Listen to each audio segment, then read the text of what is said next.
আজকে হচ্ছে সেকেন্ড সামেটিভের যে বায়ুমণ্ডল টপিকটা তার 6 নম্বর ক্লাস। তাপ উষ্ণতা বিশ্ব উষ্ণায়ন, এটা তার লাস্ট ক্লাস।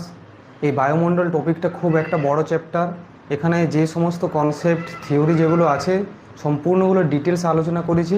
তার মধ্যেও বেঁচে থাকা এই 5টি টপিক আজকে আলোচনা করে এই তাপ উষ্ণতা বিশ্ব উষ্ণায়ন এই টপিকটা সম্পূর্ণ শেষ করব। আবারও বলছি, এটা খুব একটা বড় টপিক, তাই এগুলো না আলোচনা করে থাকতে পারলাম না, যেগুলো তোমাদের জরুরি, জানাও জরুরি। ঠিক আছে, প্রশ্ন হয়তো কম পড়ে, কিন্তু কনসেপ্টগুলো জেনে রাখা জরুরি। সেগুলোর থেকে 2 নম্বর বা শর্ট প্রশ্ন পড়ার সম্ভাবনা থাকে। ঠিক আছে, দেখো তাহলে আম, আজকে যে প্রথম যে টপিকটা সেটা হচ্ছে উষ্ণতা হ্রাসের স্বাভাবিক হার কী। আসলে এই যে প্রশ্নটা, এটা তোমাদের যে বায়ুমণ্ডলের যে ট্রপোস্ফিয়ার স্ট্রেটোস্ফিয়ার অর্থাৎ স্তর বিন্যাস সেখানে টপিক ছিল, কিন্তু ওটার সাথে এই তাপ উষ্ণতা বিশ্ব উষ্ণায়ন এই টপিকটার সাথে রিলেশন আছে এই বৈপরীত্য উত্তাপ, এই দুটি জিনিসের। সেই জন্য এটা এই প্রশ্নটা আগে আলোচনা করিনি। ঠিক আছে, এখন এই দুটি প্রশ্ন একসাথে মিলে আলোচনা করব, কারণ এই দুটি প্রশ্ন একে অপরের সাথে সম্পর্কযুক্ত আছে। ঠিক আছে, দেখো তাহলে প্রথমে যে টপিকটা সেটা কি হচ্ছে উষ্ণতা হ্রাসের স্বাভাবিক হার। স্বাভাবিক হার, হ্রাস মানে কি কম হওয়া। ঠিক আছে, আর দ্বিতীয় নম্বরটা কি হচ্ছে না বৈপরীত্য, বৈপরীত্য উত্তাপ, বৈপরীত্য উত্তাপ। দেখো আমরা যখন স্তর বিন্যাস করেছিলাম ট্রপোস্ফিয়ারের, মানে বায়ুমণ্ডলে যে স্তর বিন্যাস করেছিলাম, সবার প্রথমে 0 থেকে 18 কিলোমিটার উচ্চতায় কোন স্তর, সেটা হয়েছিল ট্রপোস্ফিয়ার। ঠিক আছে, আর এই ট্রপোস্ফিয়ার স্তরে আমরা কি একটা বৈশিষ্ট্য পেয়েছিলাম, আমরা যে বৈশিষ্ট্যটা পেয়েছিলাম যে 1000 মিটার উচ্চতা বৃদ্ধিতে উষ্ণতা 6.4 ডিগ্রি সেন্টিগ্রেড কম হয়। আর এই যে নির্দিষ্ট পরিমাণে উষ্ণতাটা যে হ্রাস হচ্ছে উচ্চতা বৃদ্ধির সাথে সাথে, এটাকে বলা হয়, এটাকে কি বলা হয় না উষ্ণতা হ্রাসের স্বাভাবিক হার। ঠিক আছে, উষ্ণতা হ্রাসের স্বাভাবিক হার। ঠিক আছে, যেটাকে নর্মাল ল্যাপস রেট বলা হয়, যেটাকে নর্মাল ল্যাপস রেট বলা হয়। তাহলে উষ্ণতা হ্রাসের স্বাভাবিক হার কি না ট্রপোস্ফিয়ারে উচ্চতার বৃদ্ধির সাথে সাথে 1000 মিটার উচ্চতার বৃদ্ধির সাথে সাথে 6.4 ডিগ্রি সেন্টিগ্রেড উষ্ণতা হারে উষ্ণতা কমে যায়। এই হারটিকে বলা হয় উষ্ণতা হ্রাসের স্বাভাবিক হার। কিন্তু কি হয়, এই ট্রপোস্ফিয়ারের মধ্যে আমাদের পৃথিবীর মধ্যে একাধিক স্থান আছে যেখানে কিন্তু উচ্চতা বৃদ্ধির সাথে সাথে উষ্ণতা কিন্তু এই 6.4 ডিগ্রি সেন্টিগ্রেড হারে বাড়ে না, বাড়ে না, কিন্তু এই হারটা মেনটেন থাকে না। কিন্তু তুলনামূলক কি হয়, উচ্চতা বৃদ্ধির সাথে সাথে উষ্ণতাটা কমে, উষ্ণতাটা কমে। সেই জন্য দেখো বৈপরীত্য কথাটা বা ইনভার্সন কথাটা বলা হয়েছে। ইনভার্সন অফ হিট মানে বৈপরীত্য হচ্ছে, অর্থাৎ উল্টো হচ্ছে। তাহলে ট্রপোস্ফিয়ারে উচ্চতার বৃদ্ধির সাথে সাথে কি ট্রপোস্ফিয়ারে ট্রপোস্ফিয়ারে যখন উচ্চতা বৃদ্ধির সাথে সাথে উষ্ণতা বৃদ্ধি না পেয়ে উষ্ণতা হ্রাস না হয়ে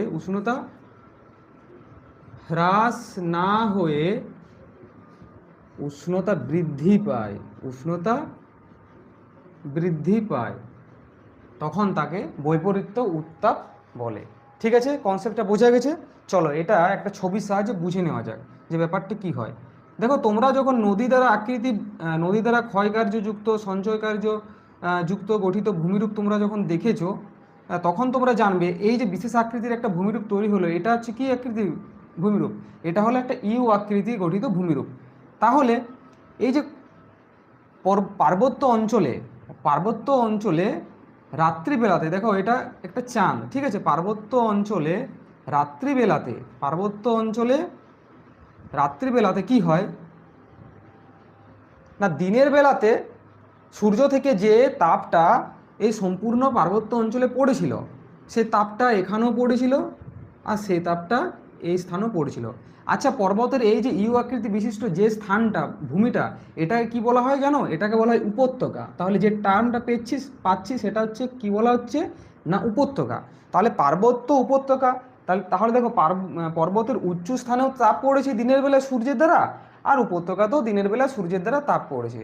আর আমরা তো রেডিয়েশন কনসেপ্টটা পড়েছি, তাপ বিকিরণ করে, সূর্য থেকে আসা তাপটা ভূপৃষ্ঠ শোষণ করে, এবং সেই তাপটা কি করে, যখনই সূর্য ডুবে যায় আস্তে আস্তে আস্তে আস্তে কী করে তাপটা পৃথিবী বিকিরণ করে এবং দীর্ঘ তরঙ্গ রূপে, সেটা তোমাদের শর্ট প্রশ্ন পড়েছে, পৃথিবী সূর্যের দ্বারা শোষিত অবলোহিত ক্ষুদ্র তরঙ্গকে কি তরঙ্গ রূপে বিকিরণ করে, না দীর্ঘ তরঙ্গ রূপে বিকিরণ করে। তাহলে দেখো এখান থেকেও দীর্ঘ তরঙ্গ রূপে বিকিরণ করবে তাপটা, আর এখান থেকেও দীর্ঘ তরঙ্গ রূপে বিকিরণ করবে। কিন্তু দেখো আমরা কি জানি যে উচ্চ স্থানে যে বায়ুটা থাকবে সেটা কি হবে, সেটা হবে শুষ্ক বায়ু, আর নিচু স্থানে যে বায়ুটা থাকবে সেটা কি হবে, সেটা থাকবে শীতল বায়ু। ঠিক আছে, আবার কনসেপ্টটা বোঝাচ্ছি। তাহলে দেখো উঁচু স্থানে যে বায়ুটা আছে তার ঘনত্ব কম, সেই জন্যই তো সে উপরে আছে। আর ঘনত্ব মানে কি না, বায়ুটি প্রতিটি কণার মধ্যে কত পরিমাণ ধূলিকণা, জলীয় বাষ্প এগুলি ধরে রেখেছে। তাহলে দেখো ঘনত্ব কম যুক্ত বায়ু এই স্থানে আছে, তাহলে সেই বায়ুটা দিনের বেলাতে নিশ্চয়ই কম তাপ গ্রহণ করবে। মানে কি, যে সূর্য ডুবে যাওয়ার পর সে তাপটা তাড়াতাড়ি বিকিরণ করবে, অর্থাৎ এর তুলনায়, মানে এই বায়ুর তুলনায় এই বায়ু বা এই স্থানের বায়ুটা তাড়াতাড়ি তাপ বিকিরণ করে দেবে। আর তাড়াতাড়ি যখন তাপ বিকিরণ করে দেবে তখন সেই তাপ, এটা কি হয়ে যাবে, এটা তখন শীতল হয়ে যাবে, এটা শীতল বায়ু হয়ে যাবে। ঠিক রাত্রিবেলার ঘটনা বলছি, তাপ বিকিরণ করে এটা কিন্তু তাড়াতাড়ি তাপ বিকিরণ করে দেবে। আর এই স্থানটা কিন্তু তাপ বিকিরণ করতেই থাকবে। কেন না, এটা উপত্যকা, এখানটা গরম আছে, এটা দেরি করছে। এবার কি হয় না, এই যে যখন রাত্রিবেলা শুরু হয়ে যায় তখন এই শীতল বায়ুটা কি হয় না, অভিকর্ষ যে ভূমির ঢালে অভিকর্ষ যে টানে, এই শীতল বায়ুটা উপত্যকার দিকে গমন করে, নিচের দিকে গমন করে। আর যখনই এই শীতল বায়ুটা গমন করে তখন এই শীতল বায়ু উষ্ণ বায়ুটাকে বলে তুই চলে যা, কেন না আমি তোর স্থান নিয়ে নেব। তখন তখন কি হয়, এখানের উষ্ণ বায়ুটা উপর দিকে গমন করে যায়। ঠিক আছে, উপর দিকে গমন করে যায়। ঠিক এই দিক থেকে যেমন শীতল বায়ু আসবে, এদিক থেকেও শীতল বায়ু আসবে, এদিক থেকেও শীতল বায়ু আসবে, এদিক থেকেও শীতল বায়ু আসবে। আর বায়ুটা উষ্ণ বায়ু ঊর্ধ্বাগমন হয়ে যায়, ঊর্ধ্বাগমন ঘটে। ঠিক আছে, এই জন্য দেখো এখানে ডায়াগ্রামটা যদি দেওয়া হয় তাহলে এটা 0 হবে, এটা হয়ে যাবে উষ্ণতা বৃদ্ধি পাচ্ছে, তাহলে এটা 2 হবে, এটা 4 হবে, এটা 6 হবে, এটা 8 হবে। ঠিক এই কারণে পার্বত্য অঞ্চলে উপত্যকাতে শীতকালে রাত্রিবেলাতে বেশি ঠান্ডা পড়ে। সেই জন্য পার্বত্য অঞ্চলে যারা বসবাস করে তারা উপত্যকা ছেড়ে এই ঢাল বরাবর স্থানের মধ্যে কিন্তু তারা তাদের বসতি গড়ে তোলে, কারণ এই স্থানে প্রচুর পরিমাণে শীতকালে ঠান্ডা পড়ে যায়। তাহলে কনসেপ্টটা বোঝা যাচ্ছে। এবার দেখো এখান থেকে দুটি গুরুত্বপূর্ণ শর্ট প্রশ্ন আলোচনা হয়। ঠিক আছে, দেখো সেটা কি, দেখো এই যে শীতল বায়ুটা নিচ দিকে গমন করছে, তাহলে এখানে একটা বায়ু প্রবাহ সৃষ্টি হচ্ছে। তাহলে এই যে শীতল বায়ু যখন পার্বত্য অঞ্চলে ভূমির ঢালে অভিকর্ষ টানে নিচ দিকে উপত্যকার দিকে গমন করে, তখন এই গমনটাকে বলা হয় ক্যাটাবেটিক গমন বা ক্যাটাবেটিক বায়ু বলা হয়, ক্যাটাবেটিক বায়ু। ঠিক আছে, আর দেখো এই যে উষ্ণ বায়ুটা যখন উপর দিকে গমন করছে, শীতল বায়ুর দ্বারা স্থানচ্যুত হয়ে যখন উপত্যকার উষ্ণ বায়ু ঊর্ধ্বাগমন করে তখন তাকে বলা হয় অ্যানাবেটিক বায়ু।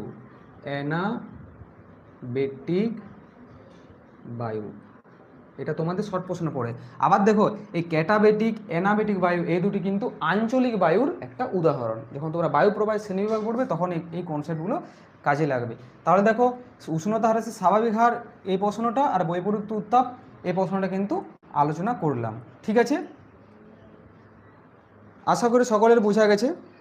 যদি প্রথমবারে বুঝতে অসুবিধা হয়, যারা আফটার রেকর্ডের পরে ভিডিওটা দেখবে তারা একটু পেছন দিকে যেয়ে পড়ে বারবার কনসেপ্টটা বোঝার চেষ্টা করবে, ঠিক আছে? তাহলে এই দুটি টপিক আলোচনা করা হলো এবং এখান থেকে শর্ট প্রশ্ন পড়ে, যেমন উষ্ণতা হারের স্বাভাবিক হার কত না প্রতি 1000 মিটারে 6.4 ডিগ্রি সেন্টিগ্রেড, এটা তোমাদের এমসিকিউ আকারে পড়ে। আর এই বৈপরীত্য উত্তাপ কাকে বলে এটা সংজ্ঞাটা দিয়ে দেবে, তারপরে বলবে যে এটা কি, এটা উষ্ণতা হারের হ্রাসের স্বাভাবিক হার অপশান এ না অপশানে বিতে বৈপরীত্য উত্তাপ, এভাবে প্রশ্নের আকারে থাকবে, শর্ট প্রশ্নের আকারেও থাকবে, বা এটা তোমাদের 3 নম্বরের টিকা বা 2 নম্বরের টিকা হিসেবেও পড়তে পারে, ঠিক আছে? এই কনসেপ্টটা দিয়ে ছবিটা দিলে, তারপর ক্যাটাবেটিক বায়ু, অ্যানাবেটিক বায়ু এগুলো যদি উল্লেখ করা হয় তাহলে খুব সুন্দর নাম্বার পাওয়া যায়। চলো নেক্সট প্রশ্নে আসছি। দেখো তোমরা দেখো নেক্সট প্রশ্নে কী আসছে না, সমষ্ণ রেখা। সমষ্ণ রেখা, সমষ্ণ রেখাটা কি না, সমষ্ণ রেখা এটার ইংরেজি টার্ম হচ্ছে আইসোথার্ম। আইসোথার্ম, আইসো কথার অর্থ কি, আইসো কথার অর্থ হচ্ছে সমান, আর থার্ম কথার অর্থ হচ্ছে উষ্ণতা। এগুলো রুট ওয়ার্ড, ঠিক আছে? ইংরেজিতে এগুলোকে রুট ওয়ার্ড বলে, ঠিক আছে? যেমন আইসো দিয়ে অনেক ওয়ার্ড করা হয়, আইসোবার, আইসোথার্ম, ঠিক আছে? এভাবে ভাগ করা হয়। তো এখন যেটা আলোচনা করব সেটা হচ্ছে সমষ্ণ,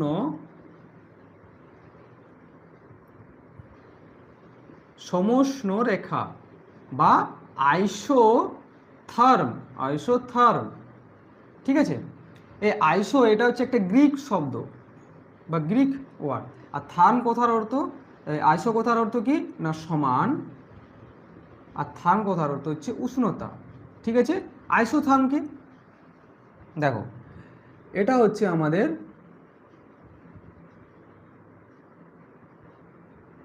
ভারতবর্ষের মানচিত্র,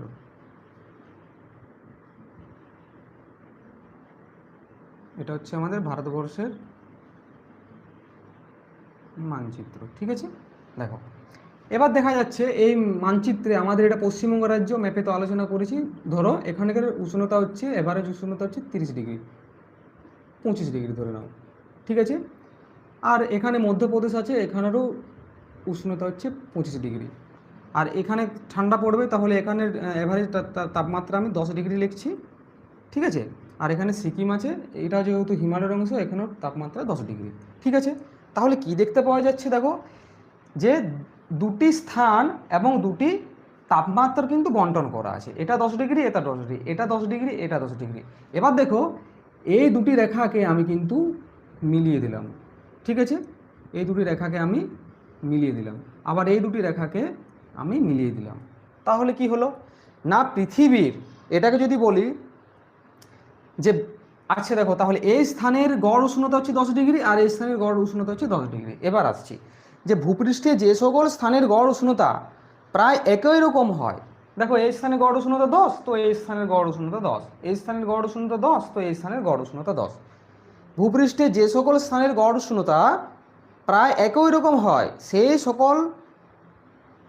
সেই সকল সমানযুক্ত স্থানগুলিকে মানচিত্রে যে কাল্পনিক রেখা, দেখো একটা কাল্পনিক রেখা ইউজ করলাম, যে কাল্পনিক রেখা দ্বারা যুক্ত করা হচ্ছে তাকে কি বলা হচ্ছে না, সমষ্ণ রেখা। এটা তোমাদের শর্ট প্রশ্নের আকারও থাকবে যে এটাকে কি রেখা বলা হয়, সমচাপ রেখা না সমবর্ষণ রেখা না সম উচ্চতা রেখা নো সমষ্ণ রেখা, অ্যান্সার হবে সমষ্ণ রেখা। 2 নম্বর প্রশ্ন থাকে, ঠিক আছে? থাকতে পারে। দেখো এটা তাহলে বুঝতে পারা গেল। এবার এই সমষ্ণ রেখার কিছু বৈশিষ্ট্য আছে, কিছু বৈশিষ্ট্য আছে। দেখো আবার এই যে 25 ডিগ্রি, এটা তো এখানেও থাকতে পারে, এই জায়গায় এই স্থানের এভারেজ টেম্পারেচার 25 ডিগ্রি থাকতে পারে, তখন এই রেখাটা কি হবে, তখন এই রেখাটা আবার এইদিকে চলে আসবে। আমি কিন্তু এরকম করতে পারি না, এই যে এখানে 25 ডিগ্রি ছিল আর এখানে 25 ডিগ্রি, আর ধরে নাও এই জায়গাটা 25 ডিগ্রি, এভাবে কেটে দিলাম না, এটাই তার বৈশিষ্ট্য।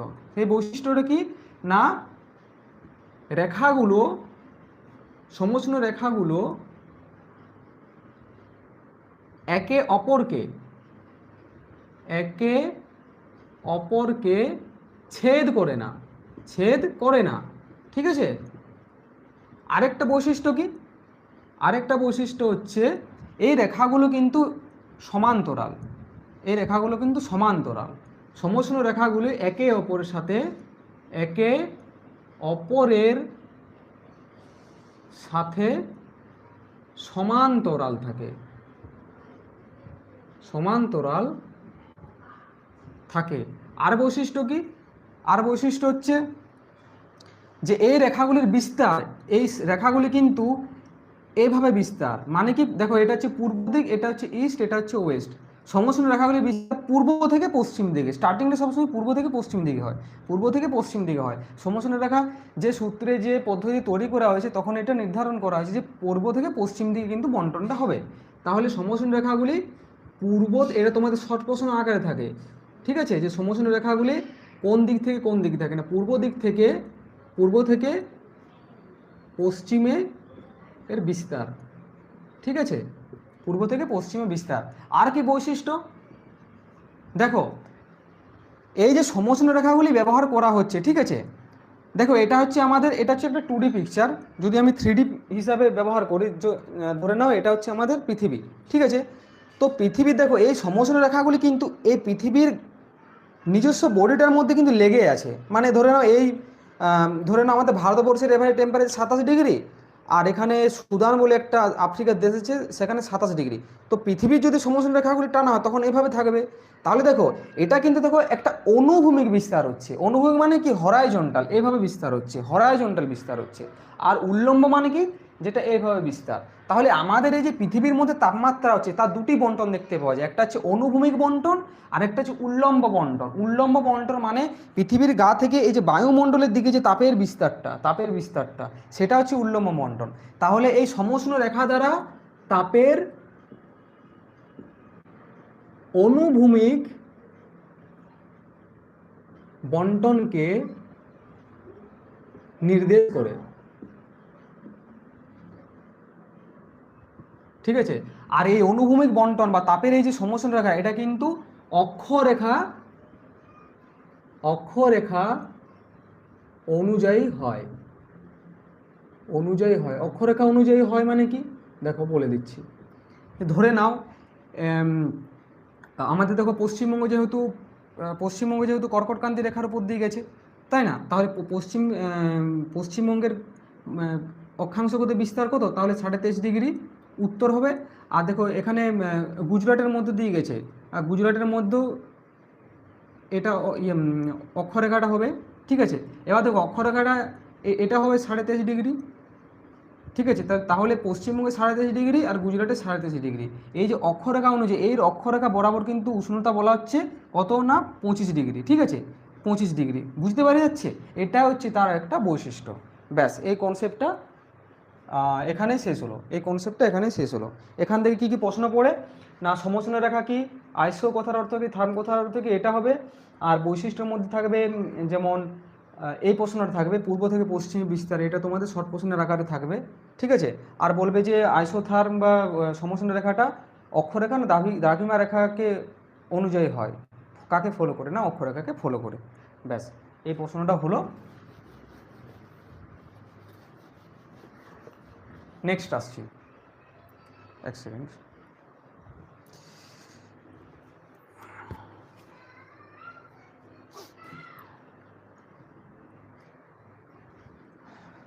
দেখো নেক্সট টপিকটা হচ্ছে তাপদ্বীপ। তাপদ্বীপ, তাপ, এটা তোমাদের 2 নম্বরের আকারে থাকবে আর 1 নম্বরের টিকা হিসাবে থাকবে।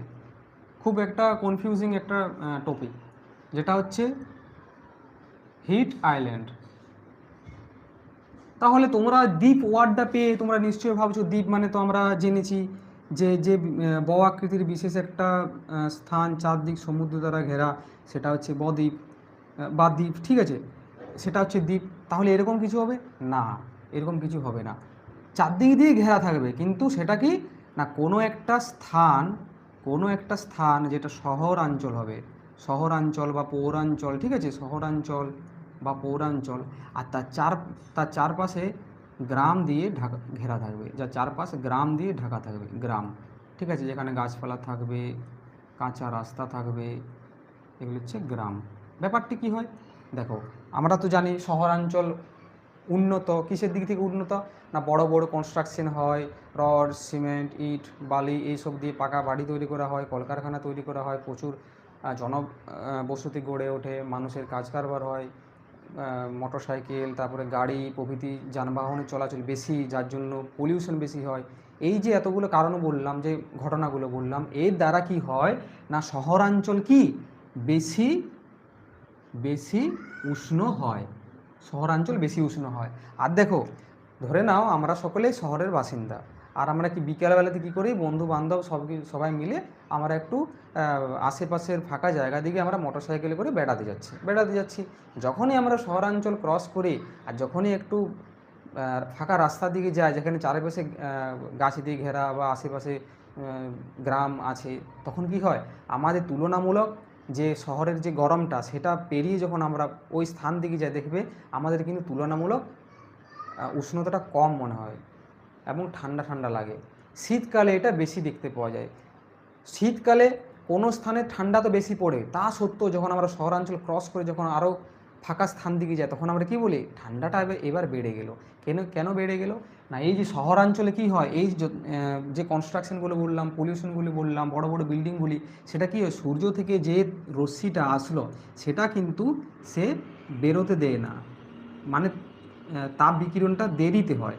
আর এই রশ্মিগুলো যখন গ্রামের মধ্যে পড়ে তখন খুব তাড়াতাড়ি তাপ বিকিরণ হয়ে সেই স্থানগুলো ঠান্ডা হয়ে যায়। দেখো এখন গরমকাল, কিন্তু দিনের বেলায় যে গরমটা ছিল, সূর্যের রশ্মিটা ছিল বা যে গরমটা ছিল, সেটা এখন কি অনুভব হচ্ছে? যত রাত হবে পৃথিবী তার তাপটা কিন্তু বিকিরণ করে দেবে, রেডিয়েট করে দেবে, রেডিয়েশন হয়ে যাবে। ঠিক আছে, ঠিক এই একটাই কনসেপ্ট, কিন্তু নানা রকমভাবে বলা হচ্ছে। তো এই যে সম্পূর্ণ ঘটনাগুলো বললাম, ঠিক আছে, সূর্য রশ্মির এই যে তাপটা যে শহরাঞ্চল ধরে রাখছে, এটাকে হিট আইল্যান্ড বলা হয়। ঠিক আছে, মোটামুটি 5 থেকে শহরাঞ্চল থেকে গ্রামাঞ্চলে 5 ডিগ্রি থেকে 10 ডিগ্রি কিন্তু ডিফারেন্স থাকে, পার্থক্যে। ঠিক আছে, এখন অনেকেই শহরাঞ্চল থেকে দেখবে আমার ক্লাস বা গ্রামাঞ্চল থেকে দেখবে। ঠিক আছে, তো শহরাঞ্চল থেকে গ্রামাঞ্চলের মধ্যে এভারেজ পার্থক্য 5 থেকে 10 ডিগ্রির মধ্যে কিন্তু থাকে। ঠিক আছে, আচ্ছা, তাহলে এই টপিকটা হলো।